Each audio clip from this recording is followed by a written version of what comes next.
Hey, how you doing? Thanks for downloading the show. Welcome to Garden Fork Radio. My name is Eric. We talk about an eclectic range of DIY topics.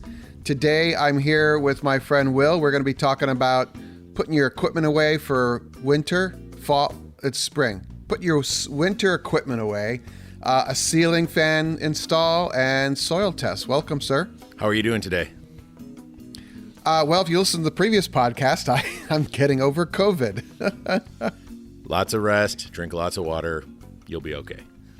I cannot imagine what this would be had been. I will do a whole show about it, but I cannot imagine what it would be like to have COVID and not have had the vaccine and then the booster, because it wasn't fun. So I'll be doing a little coughing, but we're just gonna move on. So just be healthy, and if you do get sick, I'll just say you're going to have to make like 15 or 20 phone calls to all your friends. And a couple of them are going to say, oh, I'm fine. And then you have to say, go get tested. I'll leave it at that.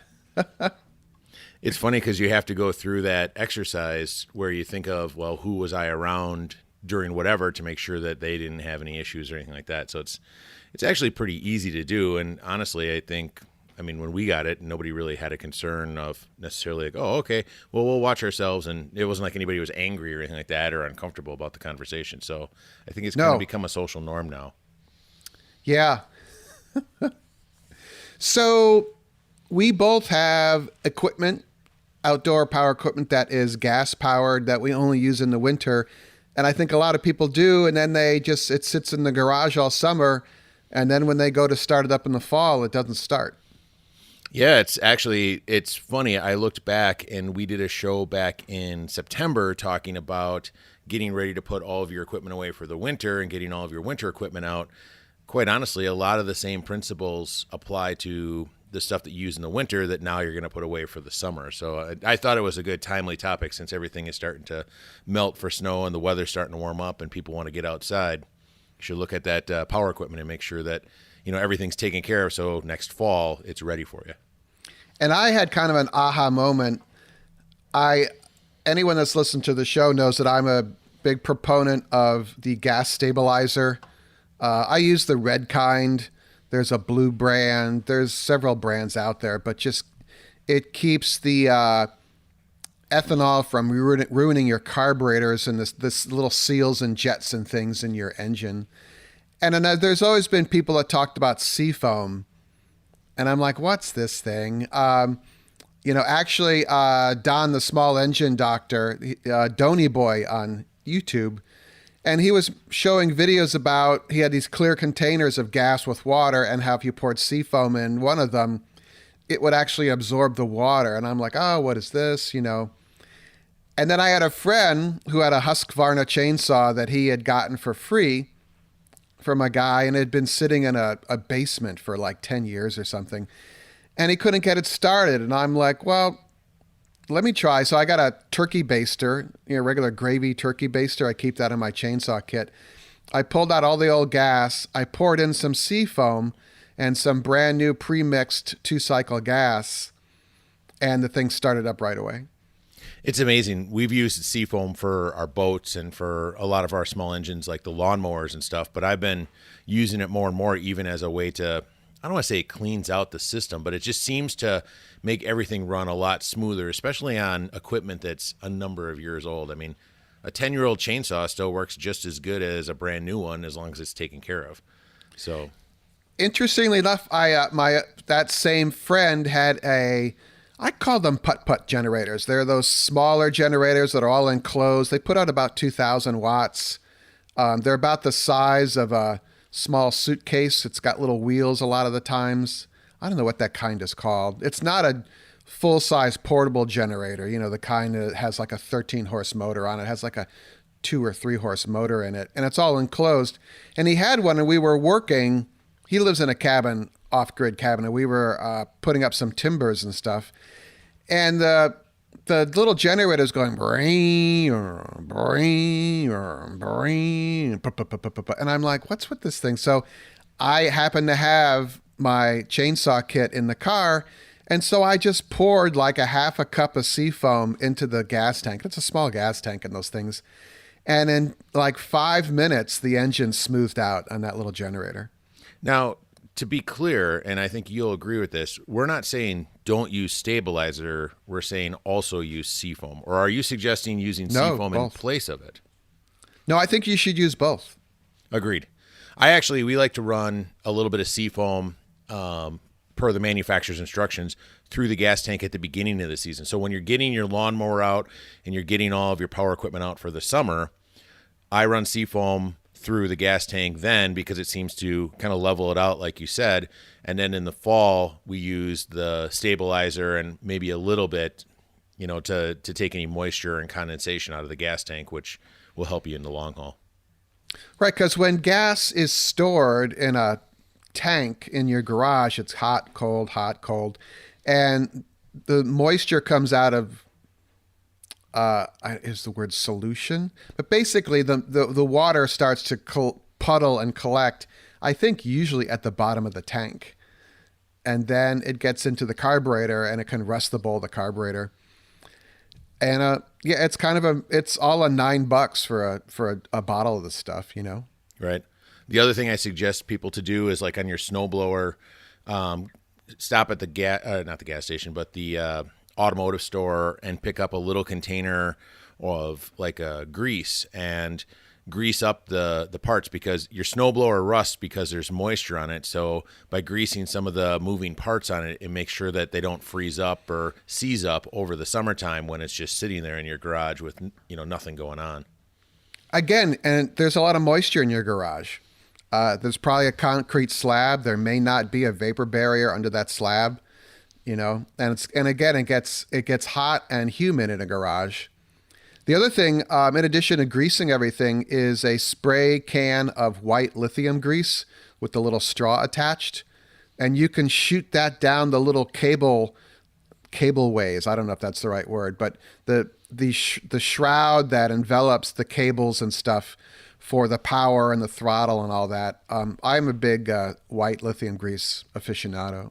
Absolutely. The other thing too is like if your snowblower has tires on it, make sure you top off the tires with air because you don't want them going flat. So if you have to move it sometime in the middle of summer because you want to get out something in the back of your garage or whatever, you don't want to have to deal with the flat tires. Keeping them inflated is always good too. I actually always was negative about a product if I saw it had plastic tires. And now I'm thinking for a lot of applications, plastic tires are just fine because they don't go flat.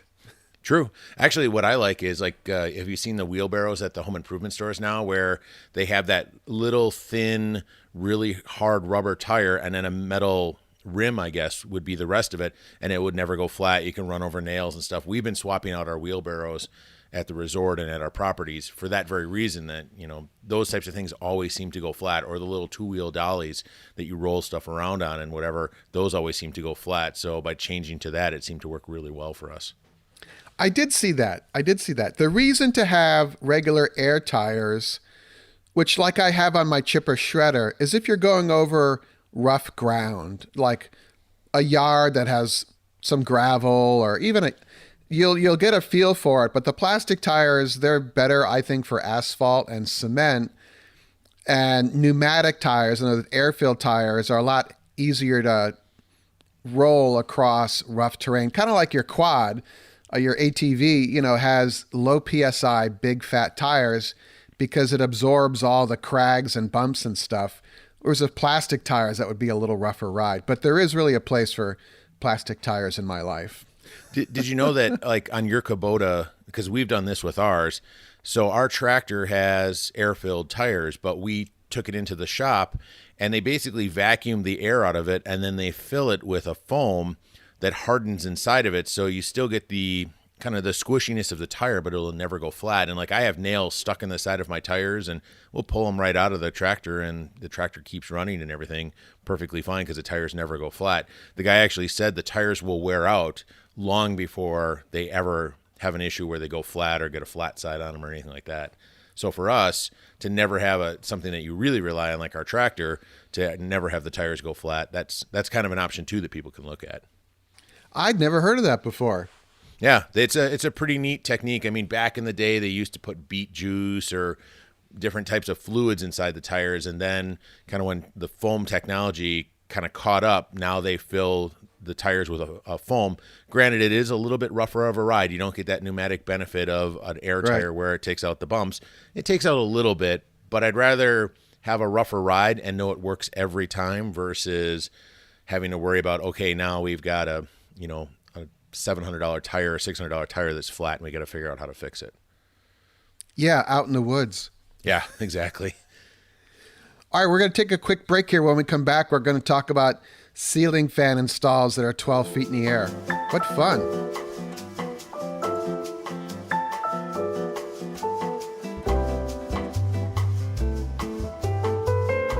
Hey, would you be interested in supporting the show and getting some behind-the-scenes stuff that I don't share out to the general public?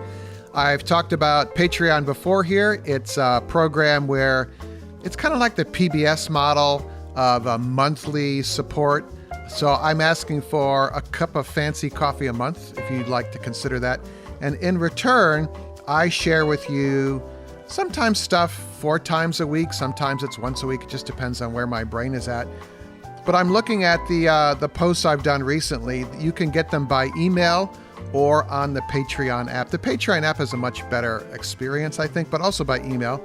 First of all, you get an after show for every podcast. So whoever I'm talking to in the show, we usually want to talk about something else and it doesn't quite fit into what we're talking about. So we do it as the after show for patrons. And something I just posted to the Patreons, to my patrons, I found Garden Fork episode number 101 yesterday. And I posted it for patrons, which can be listened to in your podcast app. So the after show has its own unique RSS feed that you can plug into your podcast player, whichever one it is. And so in addition to the regular show on your podcast app, the after show shows up as well. So, and my phone just shut down. So nice. A post called Donut Alone Time. There's a picture of me feeding the Labrador some breakfast. A picture of Andy staring at the camera. I got my ATV, my quad, stuck in the snow, and I took some pictures about how I got it unstuck. Progresses on editing I'm doing. I do some screen snaps of the edit screen, and like the donut show, I did a little screen grab of my editing. Talking about where to find the serial number on an engine, stuff like this. So, yeah, cup of coffee. Aren't I the greatest promoter of my own show? So, cup of coffee a month. There's links in the show notes here. Or go to patreon.com/gardenfork. That's patreon.com/gardenfork. Right? Thank you.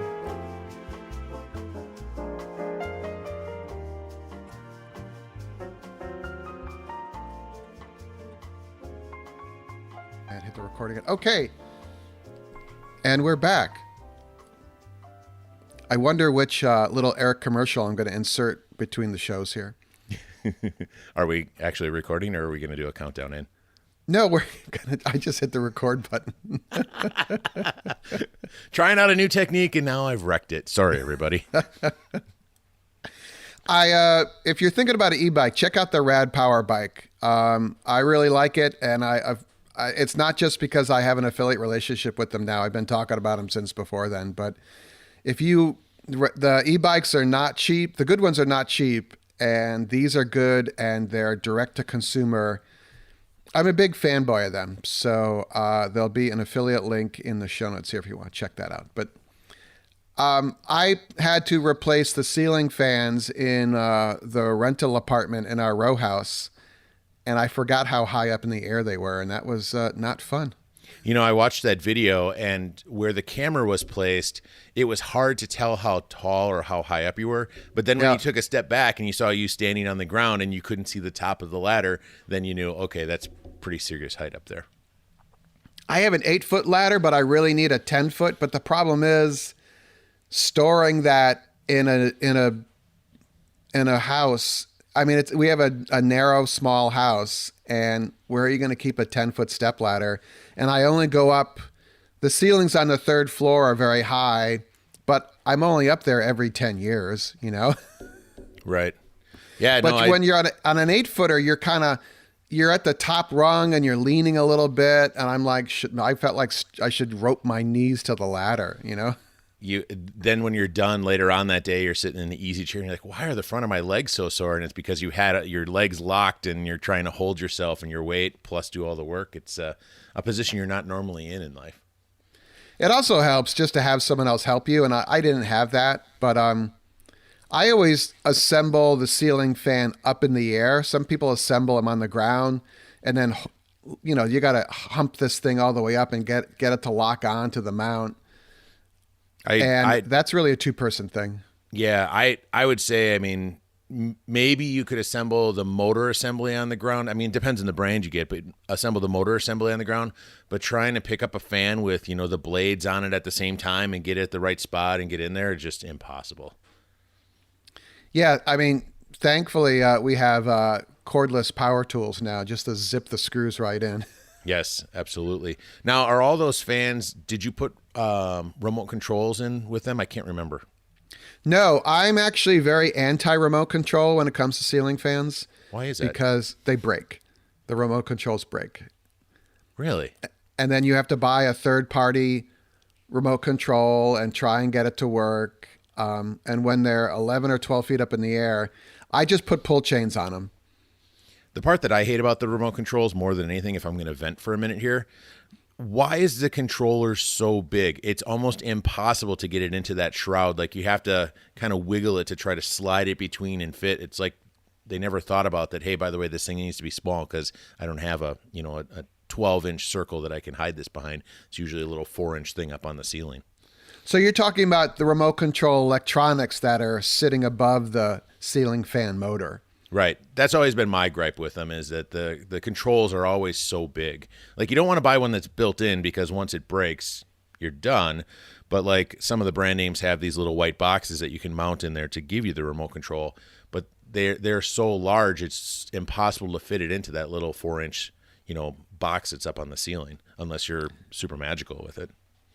Yeah, it's a pain. I'm all about simple, and that's why I just do the pull chains. And actually, I have a video about it, but on one of my ceiling fans, the pull chain switch broke, but it's really easy to fix. Yes, you have to take the ceiling fan off the ceiling to do it, but it's a $5 part, and you're not. I don't know. It's just simpler than trying to cram that remote controller thing up in there under the shroud, under the little decorative part that sticks up onto the sheetrock of the ceiling there. Yep. So. I always wondered why ceiling fan companies never made the switch to change the direction of the fan, on a chain or like on a remote or something like that. It's always that hard switch on the side of the unit, which when you're changing from summer to fall, and if you're one of the people who change the direction of your ceiling fan for the season, you got to get a ladder, go up there and do it versus, just pressing a button on a remote or pulling a chain or something like that. Yeah, I don't know. I don't know if that would just confuse people too much. Possibly. I mean, I'm still confused about which way the fan should go, whether it should be clockwise or counterclockwise in the fall, and then in the summer, which way you do it. It's just, I always have it wrong, I'm guessing. That's okay. What a lot of people don't realize is that ceiling fans don't cool the air. They cool your skin. Interesting. So, like I have tenants that leave the ceiling fans on all day when they're not home. And I'm like, because we have a solar powered house, I'm like, you got to turn those off when you leave the room. And I sound like this nut job, but ceiling fans work by blowing air over your skin, and it's evaporating a little bit and making you feel cooler. It's perfect for like over a bed or over a couch or your desk or something. But if you just have them running full blast in the living room and you're in the other room on your Zoom call, it's not doing anybody any good. It's just blowing a lot of dust around. One place I have seen ceiling fans used very well is if you have a fireplace in your house, or if you have a wood stove, or like in a cabin or something like that. The heat from that usually collects up at the top at the ceiling. And yeah. I've seen people successfully use like a heating source like that and then a ceiling fan on low to kind of push that heat down into the room during the wintertime. But I agree with you 100% that during the summer, a ceiling fan is blowing air on you to cool you off. But in the wintertime, if you have a heat source, forced air furnace or heated floor really doesn't make a difference. But if you have something like a fireplace or something that's putting out a significant amount of BTUs into a space, it's an easy way to move those BTUs from the ceiling down into the space. Right. So you would have the ceiling fan set on reverse and ideally being located almost above the heat source. And what that would do is essentially push the heat that's hugging the ceiling toward the walls. That heated air hits the walls and then gets pushed down. Right. So that's perfect. It's kind of the same idea as a convection oven, essentially. I mean, if you think of if a regular oven versus a convection oven where they have the fan in there and it circulates the air for the heating source, it's kind of the same thing. Have you ever run into you open up a junction box and it's just a nightmare and it's not even mounted to a stud and someone wants a ceiling fan connected to that thing? Yes, absolutely. I've seen that. Now, they have boxes now where you can slide a rod up in there, and if you can reach into the hole, put a screw into a joist on either side or a ceiling rafter or whatever, and then you mount a metal or a plastic box to that.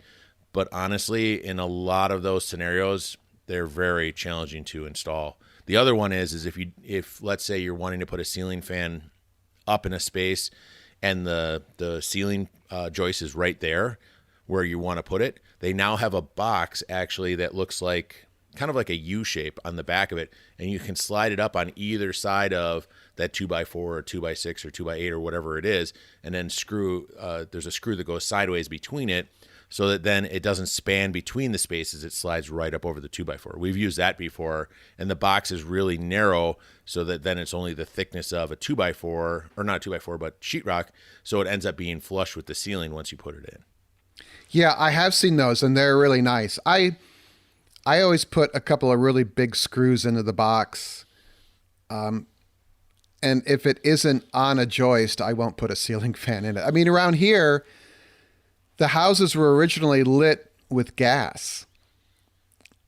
So you had these very shallow mounted, they retrofitted gas chandelier holders into electrical boxes, and they're just hanging on a brass gas pipe. And then they're like, oh, we want to put a ceiling fan there. And I'm like, well, no, and I'll take it apart and put in a nice J box. But it's just kind of surprising what you will find when you open up walls of old houses.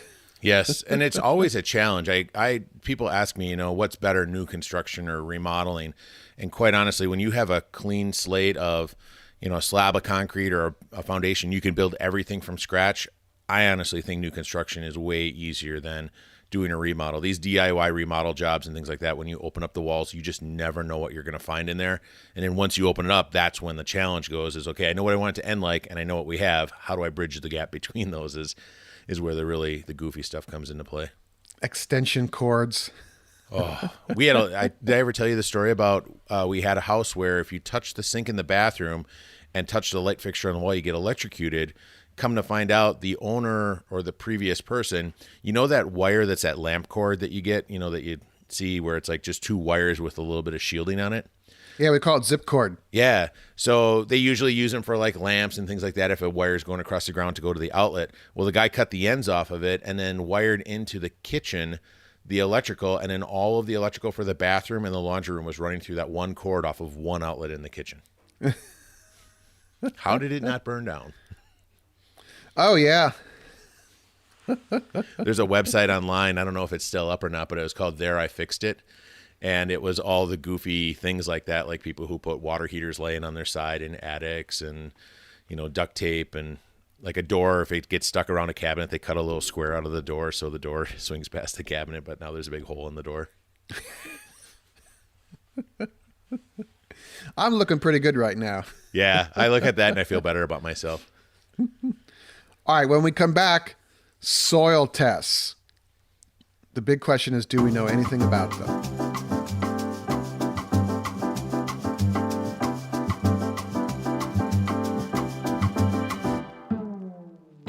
Hey, have you signed up for Masterclass yet? Well, come on, let's go. If you're tired of like, oh, what are we going to watch tonight? And you're trying to find something maybe on PBS or a documentary, why don't you check out Masterclass? It's like curated high-end YouTube from people that are living. You know, on YouTube, there's like these experts, and you're like, well, how do you? They're like, this is the way to do it. And you're like, okay. And they're like, oh, I've done this, this, and this. But have they really? So the people on Masterclass, well, you know them, and they have. That's pretty good, right? I didn't write that. I just did that right off the top of my head. Pretty good. Anyway, yeah, obviously we do get an affiliate finder's fee from you signing up for Masterclass, but I genuinely like Masterclass. We were actually talking about this in the after show, but I get inundated with stuff to feature in the podcast and the videos, and if I don't believe in it, I won't do it, you know? So I like this. I like Masterclass. If you want to use the link we have, really appreciate that. Helps pay the bills here. All right, let's go back to the show. So Aaron, the impatient gardener, who is not on the show, told me to get soil tests done for my raised beds. And so, of course, I made a video about digging up soil in my garden, featuring the Labradors being big goofballs. That was the funnest part. And the camera operator commentary was quite good.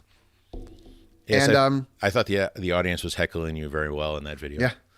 All shot with an iPhone 8, everyone. You don't need fancy equipment. If you want to make a video, just good audio is really incredibly important, and a good content. You know, having an engaging person in front of the camera doesn't hurt. You know, but it's amazing what you can shoot with your iPhone.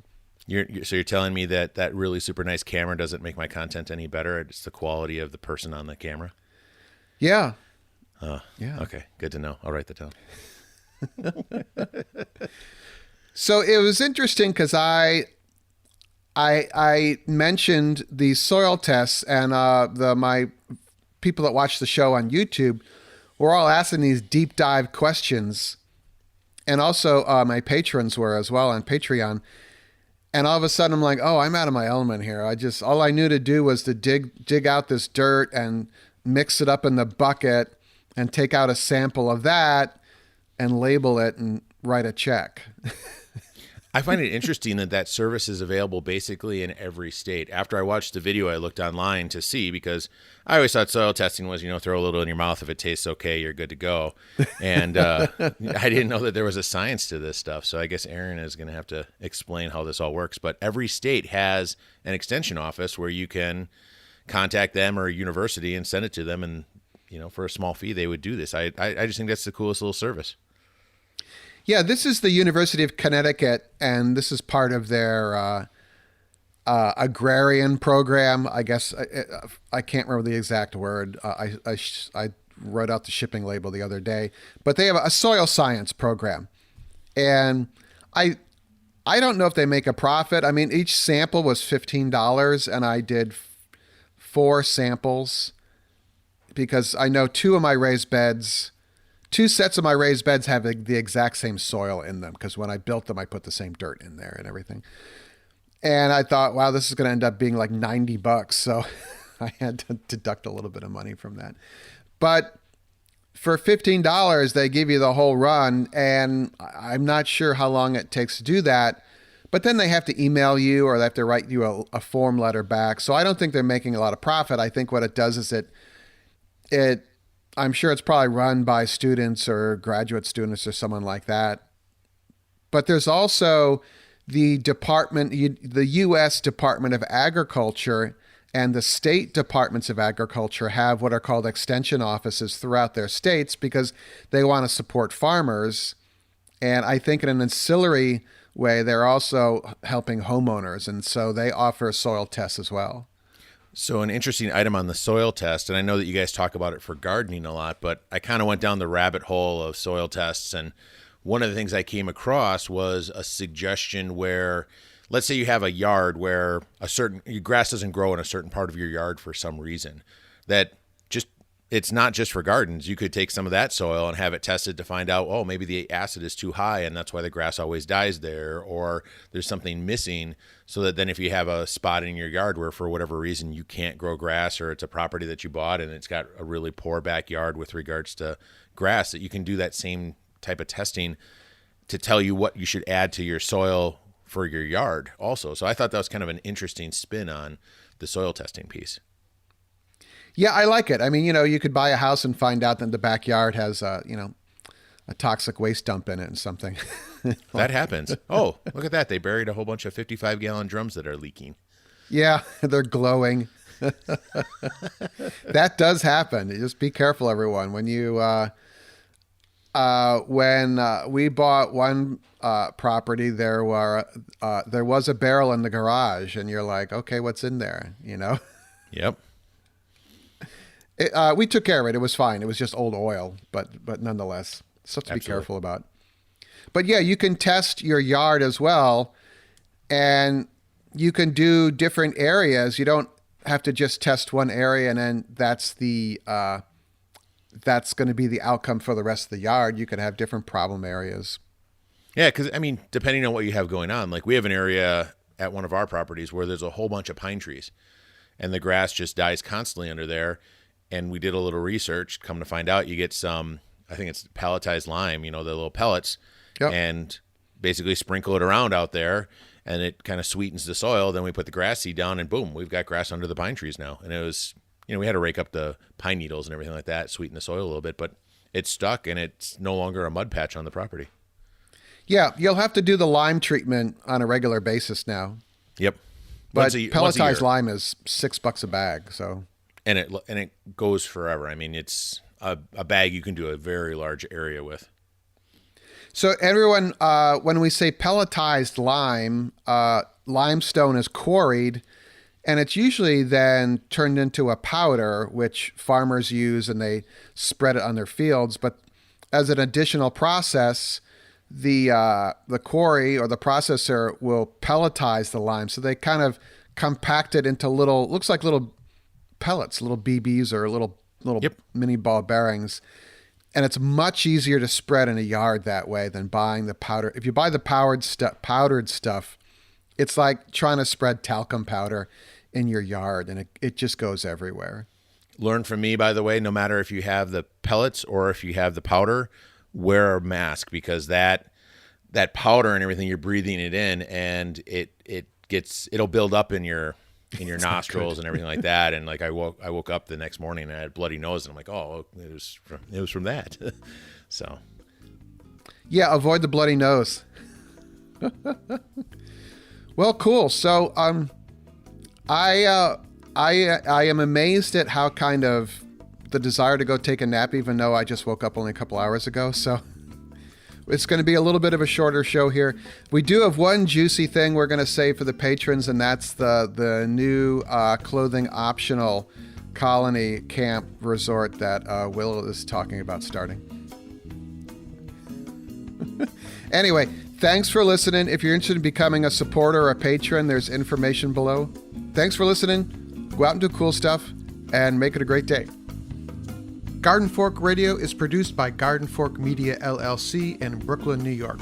Our producer is Sean O'Neill. If you need an amazing podcast producer, visit Sean's site, SeanInBrooklyn.com. That's Sean, S-E-A-N, in Brooklyn.com. Our executive producer is Jimmy Goose. For more information about Jimmy and the custom hollow books he makes, visit hollowbooks.com. The music in the show is licensed from audioblocks.com and uniquetracks.com.